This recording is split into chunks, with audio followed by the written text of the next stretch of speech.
हमारे कृषि मंत्री, जब मैं युवा मोर्चे का राष्ट्रीय अध्यक्ष था तो वो प्रदेश के अध्यक्ष थे। अब वो कृषि मंत्री हैं तो मैं भी कृषि मंत्री हूं। हमारी किस्मत जुड़ी हुई है धनंजय, आदरणीय धनंजय मुंडे जी। पहले मैं नहीं आने वाला था, लेकिन वो अड़ गए कि आना पड़ेगा, तो धनंजय तुमने पुकारा और हम चले आए। मेरी लाड़की भांजी गोपीनाथ जी के चरणों में मैं प्रणाम करता हूं। वो बड़े भाई थे और उनसे बहुत कुछ मैंने सीखा है। ऐसी लोकप्रिय नेता जिसको जनता जान से ज्यादा भी चाहती है, और तभी तो जान देने के लिए तैयार लोग रहते हैं। आदरणीय पंकजा ताई जी, बांस लगाओ, बांस खाओ, बांस पे सो, बांस के घर बनाओ, और मर जाओ तो बांस पे ही शमशान घाट जाओ। पासा भाई, अब चूंकि समय की सीमा है और इसलिए मंचासीन विक्रम जी, सतीश जी, प्रकाश जी, लक्ष्मण जी, नमिता ताई, बाला साहेब, संदीप जी, यहाँ उपस्थित मेरे भाइयों, मेरी बहनों और बेटे बेटियों, भांजे भांजियों, आप सबको दोनों हाथ जोड़ के शीश झुका के प्रणाम करता हूं। ये तीन बैठे हैं, ब्रह्मा विष्णु महेश की जोड़ी, जो महाराष्ट्र में विकास का एक नया इतिहास रच रही है।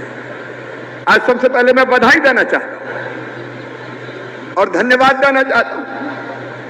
एक के बाद एक कल्याणकारी योजनाओं की आपने झड़ी लगा दी और महाराष्ट्र को हिंदुस्तान में मिसाल बना दिया, एक उदाहरण बना दिया। कांग्रेस के लोग तो कहते थे पैसे डालेंगे खटाखट खटाखट खटाखट, डाले कभी नहीं। लेकिन अगर खटाखट पैसे डालने का काम कर रहे हैं तो शिंदे जी आप और आपकी टीम कर रही है, और कोई एक योजना नहीं। मैं बधाई देता हूं मेरी बहनों, लाड़की बहना योजना एक साथ 3000। मैं आज कहना चाहता हूं महाराष्ट्र की जनता को, ये केवल बहनों को आर्थिक रूप से सशक्तिकरण करने की योजना नहीं है। मैंने मध्य प्रदेश में पूछा, बहनों बताओ इस योजना से आपके जीवन में क्या परिवर्तन आया? तो उनका जवाब था, भैया बाकी तो ठीक है, लेकिन घर में ही हमारी इज्जत बढ़ गई है। अब तो सास बड़े प्रेम से बोलती है, बहू कैसी हो, रोटी में घी लगाया कि नहीं लगाया? पैसा तो आ रहे हैं। मुझे बहनों ने यह भी कहा कि आजकल तो हमारे साथ के भी तेवर बदल गए। पहले सीधे में बात नहीं करते थे, लेकिन अब बड़े प्रेम से बोलते हैं, पप्पू की मम्मी कैसी हो, पैसे आगे कि नहीं आए?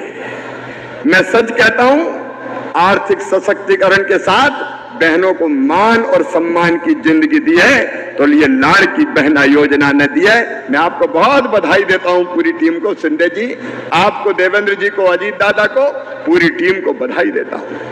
ये वो प्रदेश है महाराष्ट्र क्या फसल बीमा योजना के केवल 1 रुपया प्रीमियम लगता है, किसान केवल 1 रुपया देते हैं। आज जब मैं आ रहा था तो रास्ते में किसान मिले, और बिना मिले मुझे भी चैन नहीं पड़ता। मैं भी रुक रुक से पूछता गया क्या हाल है, तो उन्होंने मुझे बताया फसल बीमा योजना के पैसे नहीं मिले। मैं आपको आश्वस्त करता हूं, मैंने वहीं से फोन किया मेरे अधिकारियों को, और आपको मैं वचन देता हूं महाराष्ट्र के किसानों के साथ न्याय होगा। फसल बीमा योजना का बचा हुआ पैसा पाई पाई दिलवाई जाएगी। आप चिंतित है, लेकिन मैं भी काय के लिए कृषि मंत्री बना हूं। देखिए, मोदी जी का संकल्प है किसानों की आय दुगनी करने का। अद्भुत नेता है नरेंद्र मोदी जी। लाल किले की प्राचीर से मोदी जी ने कहा, मैं 3 गुना ज्यादा तेजी से काम करूंगा, 3 गुना ज्यादा काम करूंगा किसानों के लिए, गरीबों के लिए, देश के लिए।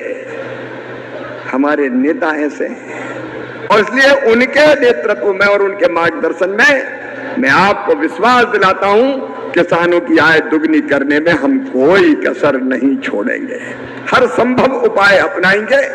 एक नहीं कई योजना महाराष्ट्र सरकार लागू कर रही है। अब 6,000 रुपया मोदी जी ने दिया किसान सम्मान निधि का। आप बताओ मेरे किसान बहनों और भाइयों, कभी कांग्रेस ने 1 रुपया दिया क्या किसानों को? अरे बोल के बताओ, दिया क्या? कभी ढेला नहीं दिया। राहुल गांधी केवल बात करते हैं, शरद पवार जी केवल बात करते हैं। अजीत दादा, जब शरद जी कृषि मंत्री थे भारत के, तब यह बात आई स्वामीनाथन आयोग की रिपोर्ट की कि कुल किसानों की लागत में 50% मुनाफा जोड़कर एमएसपी तय की जाए। तब शरद पवार जी ने कहा था ये नहीं हो सकता, बाजार विकृत हो जाएगा, और इनकार कर दिया था। कांग्रेस के लोग, राष्ट्रवादी कांग्रेस के लोग कहते कुछ हैं और करते कुछ हैं, लेकिन एमएसपी अब नरेंद्र मोदी की सरकार तय करती है तो 50% लागत पर मुनाफा जोड़कर तय करती है। और आपने कहा शिंदे जी, देवेंद्र जी से भी चर्चा हो रही थी, आपसे चर्चा हुई, चाहे कपास का मामला हो, चाहे सोयाबीन का मामला हो, और चाहे प्याज का मामला हो। दिल्ली में प्रधानमंत्री नरेंद्र मोदी जी है, उनके नेतृत्व और मार्गदर्शन में आपकी प्रदेश की सरकार, क्योंकि वैसे भी डबल इंजन की सरकार है, मिलकर काम करेगी। आप आइए, हम बैठेंगे और एक एक मुद्दे को सुलझाएंगे। वैसे भी सोयाबीन की एमएसपी है 4,892 रुपया, और 3 योजनाएं। एक एमएसपी पे खरीद की योजना, दूसरी भावांतर भुगतान की योजना कि मार्केट रेट और सोयाबीन के जो भाव हैं एमएसपी के, उसके अंतर को किसान के खेत में खाते में डाला जाए। और एक और योजना है कि निजी स्टॉकिस्ट खरीदे तो उसको भी एमएसपी पे वो ले